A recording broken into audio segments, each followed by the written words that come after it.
Alors, bonjour la famille. Je m'appelle Seb Yacoub Zakariaou.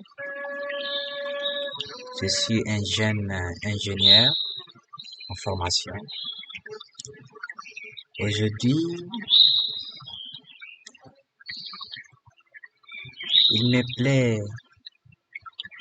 de vous raconter une petite histoire.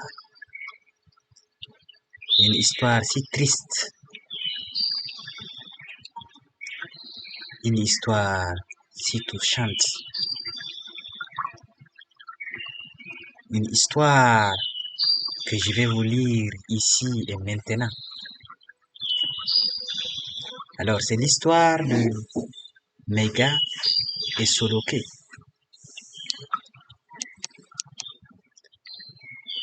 Ou drame du terrorisme. Mega est un jeune homme d'environ 30 ans qui vivait avec sa mère et son unique jeune frère Soloke. Un jeune homme élancé, géant, qui girait au nom de sa juvénilité, qui se sent dans son corps toujours jeune, toujours fort, un Herculien, un descendant de la lignée royale. Il était fort et courageux qu'il en faisait usage pour immobiliser les taureaux lors des tabaski.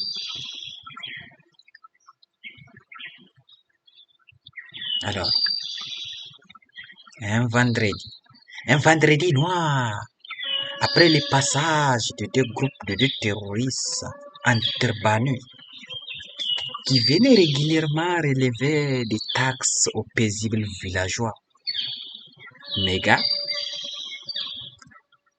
Mega décida de les affronter à la croisée des chemins,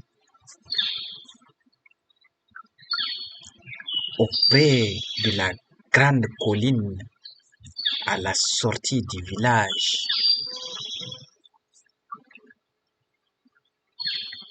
Et c'était au moment où les dernières clartés du jour faisaient encore leur adieu pour donner place à la nuit tombante. Car à l'insu de tous, Mega se rendit sur le lieu au risque et péril de sa vie.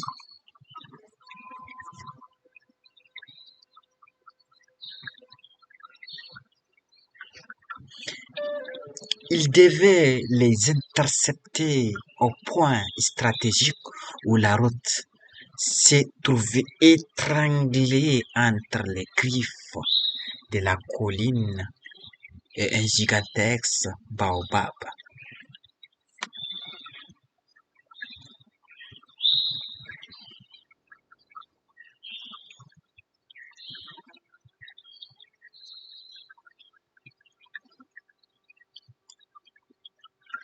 C'est là qu'il se rendit.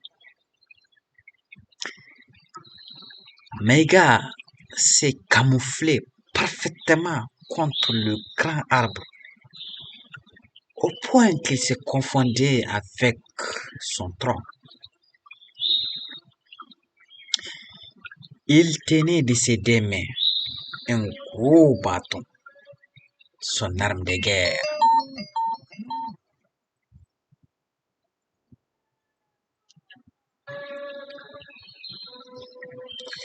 Il était aussi armé un courage de guerrier, et avait la volonté de réduire en poudre ses assaillants et leurs armes à feu.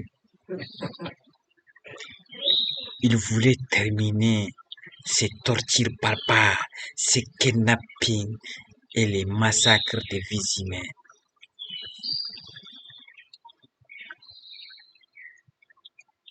Là au moins, il se sentirait en devoir d'accomplir sa part de lutte.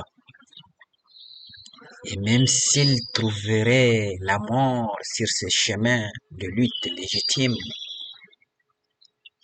il mourra dignement et noblement.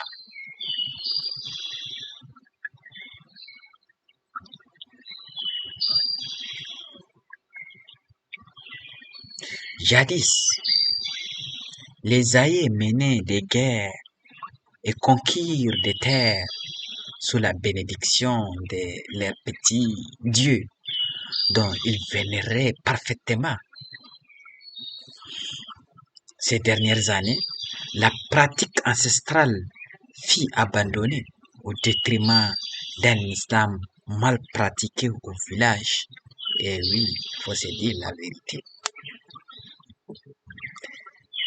Méga se trouvait sans repère spirituel et décida de se limiter à la ruse et du rapport de force contre l'ennemi.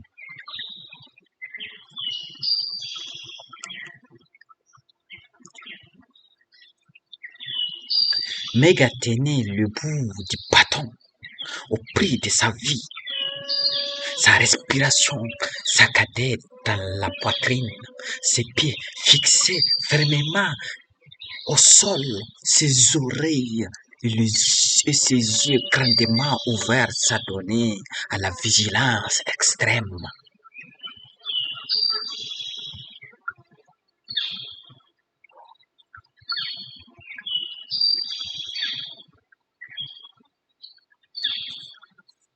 Tout à coup, le bruit cascadé d'une moto interrompit le silence du lieu. C'étaient les deux bandits qui se remorquaient sur la moto. Mega fit un dernier souffle, prit l'ultime position offensive.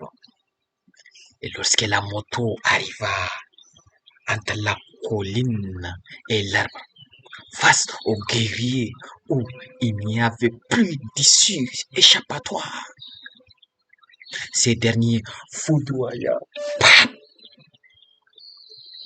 de son bâton le conducteur qui mourut sur place et se jeta sur l'autre blessé sans défense. Là, il ligota le survivant avec le turban de l'autre et le traînait à même le sol jusqu'au village, devant le roi et ses sujets. C'est ça le guerrier. C'est ça la mission qu'il s'est donnée. Et voilà la mission accomplie. Le palais royal était rempli de gens et chacun voulait écouter le récit de Mega et découvrir l'homme entrepané qui gémissait devant le roi.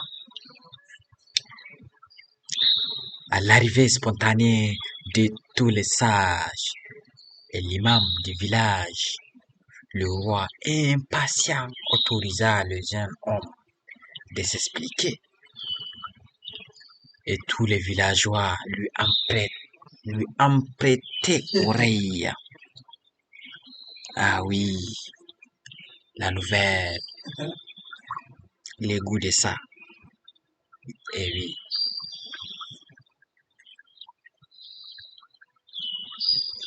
Méga, dans tous ses états, commença à parler. La première phrase de Méga était que, chère population, j'ai fini avec les terroristes de ce matin. Haha, il fallait pas voir. Avant d'ajouter une deuxième phrase, même le chef du village, qui se trouvait à 10 jours de marche de son palais, prit la fuite. Paf!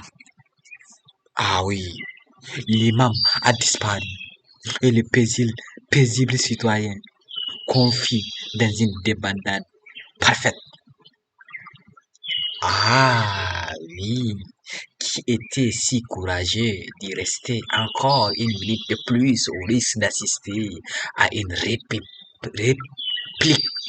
meurtrière des autres terroristes.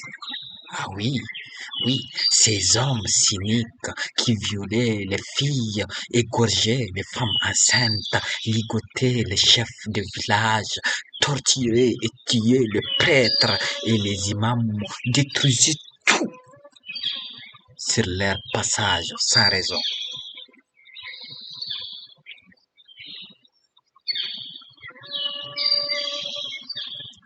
Ça fait pitié.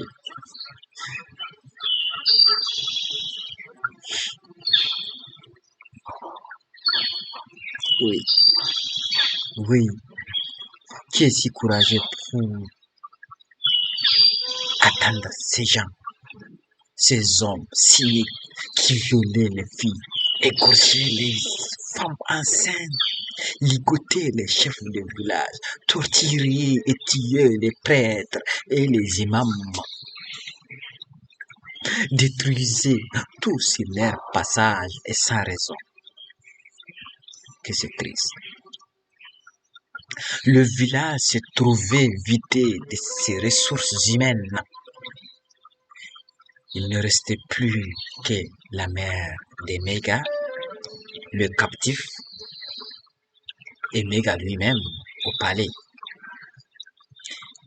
Et c'était là que le jeune guerrier décida de soulever le turban du terroriste. Ah oui. Surprise fit pour lui de voir Soloke, son jeune frère baigné de sang.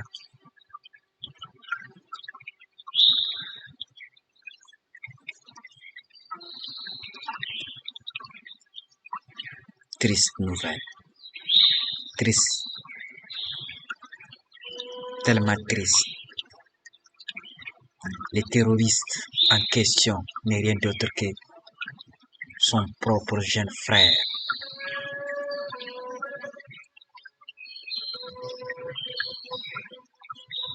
La mère se jeta sur son enfant au chevet de la mort et méga fondit de larmes.